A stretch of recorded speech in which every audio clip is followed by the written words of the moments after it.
Everything Chris. Everything Chris. Everything Chris. Everything, everything. Everything Chris. Everything Chris. Everything Chris. Everything, everything Chris.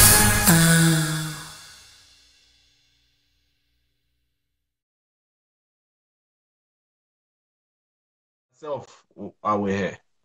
Well, I mean, for me, it's always important for me to understand, how the game is looked on from the outside. So I listened to a podcast the other day. I think it was, it's a podcast by Chooks and them. I think it's called Juice. Is it Orange Juice or Juice 2 or something? Have you seen that podcast? I think so. I think I've not seen it, but I think I've heard of it. The guy's plays, his name will come to me in a minute. Played for Westminster. Tosin. Tosin And Justin Hitchman. Yeah. So I love listening to that because, they're talking more around young British guys playing, talking about how it looks like from the semi-professional angle, shall I say, from Division 1, that kind of thing. That was a real insight for me because it's a long time since I played at that level. So I think I'm always interested to understand from people what happens, how they see the sport from where they are. Because, I can only see it from where I am, obviously. And I'm always trying to take account of different angles of the game. So how they see it from their side is important because it's all of us games, all our games, Okay. Do you have any questions for me, by the way? I mean, that's a question for you. That's a question to see how you see the game. From how do I see the game? What, the league or the game or in Britain, because not so much the league, but how do you feel the game that you look at it? The way I look at it, is I just feel like sometimes we're not respected enough. Like I feel like there's so much talent there, and there's so much people. There's so much places for people to play. Pro Classic has a lot of talent, and a lot of people don't go to see it.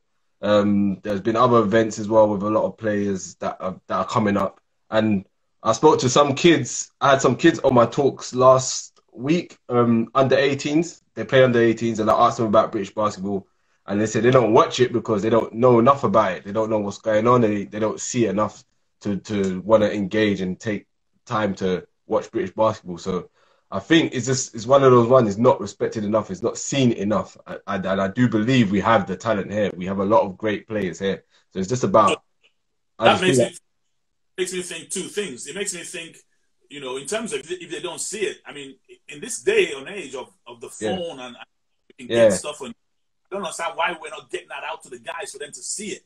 Yeah. So that's ask ourselves that why aren't we making those kind of highlights? Talking to someone like Sam at Hoops Fix, he's always been banging on about why haven't we got half an hour highlights going out within half an hour of the games and consistent. Just bang out. That's one of the things we want to try and address from where we are is that, is the content coming out all the time? Sometimes we're a little concerned that does it look right? Well, actually, maybe it doesn't need to look right. It just needs to be out there. Just get out there. And then you can develop as you go along. Like even if it's not as good as when you send it out, as long as you send that out, the next time you can improve on it and then do it even better. As long as it's out, sometimes I think the quantity we have to address. But then, in terms of the respect of the game, sometimes I sometimes think, okay, then if the game was successful, what would it look like? Because then maybe at some point you can deal with that situation. It's like, okay. Because we say, oh, the game's not successful or we don't do it, all right, then just cross all of that out. If it was successful, what would it look like? That's what I'd ask you. Successful. I mean, I know the first answer a lot of people say is, oh, get it on television. But I don't watch television. Do you watch television? I think being successful, I think making it more accessible. Some, like you said, some don't watch it on television. There's a lot of people that are using YouTube. Like, it's BBL's on the YouTube. Let's advertise it more that's on YouTube or something. You know what I mean? Get more. It is. The coverage needs to be better, even if it's not on television. But if it still needs to be shot in that way, because I don't watch the NBA on television. I can watch it on my phone. I don't watch it on television, but I still know what's going on. So maybe that's where we focus on the quality of what we're producing, but not necessarily on television, but accessible to everybody. Yeah. And even on the internet, sometimes having the scores up on the internet on some websites, other than just the BBL, some other websites like Google maybe, or something in your notifications or email notifications, anything just to get it out there. Like, so that's things that collectively we need to address. I'll be talking to my people that that's something we need to address. I think one of the questions that came through just now said, is the BBL better now than 10 years ago with the Sky deals and stuff like that? And the thing is, it depends how you look at it, isn't it? It looked better, but it wasn't actually better because the clubs were all losing money. They were all spending more money that they didn't have because the money wasn't coming in. It was a rich benefactor. But even so, when it was on Sky, it looked the part on Sky, but the numbers were terrible. You know, even the NBA numbers, if you look at the NBA numbers on BT, they're terrible. It's less than 4,000 or 5,000 people, you know. Yeah. So it looks the part, but it's not getting, you know, it doesn't need to be on a pay-per-view. It needs to be, if it's there, it needs to be free, you know. So as far as it being better, I don't know if it's better. I think from my perspective, I feel that our operation and what we're doing is better than we were doing 10 years ago. I feel that there are more British players playing now than there was 10 years ago. There is more British players. There's a clearer pathway for players. If I'm a young 17-year-old kid in Hackney or a young 17-year-old kid in Birmingham, I know there's a pathway I can follow if I want to be a pro. You know, there are clubs that will give me academy deals, they will give me college deals, university deals. So the pathway is better now. So I guess it's horses for courses, but we should be careful. And I say this as an older person, we should be careful that we don't keep looking back and saying that things were better in the old days just because, you know, is Michael Jordan better than LeBron? Do some more research on it. I get that. Fair enough. I get that. No, but I think, it can, like I said, there is some things that can improve on it. Like, again, more interaction with players. And I think, again, having more access in other avenues with scores and that, highest player of the game. I think marketing players and matchups is so much, it will be so key as well. Like Justin versus a Fletcher matchup, that would be so great to market that. And it will bring more interest.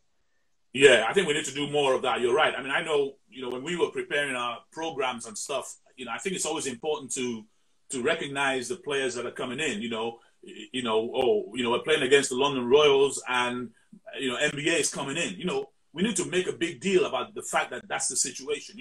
If Fletcher's coming in, yes, GB International, Kofi Josephs is coming in. We need to make a big deal about it so that we're playing in a vacuum. We're playing against really good guys. If we win, we've beaten some really good guys. If we lose, we've lost to some really good guys.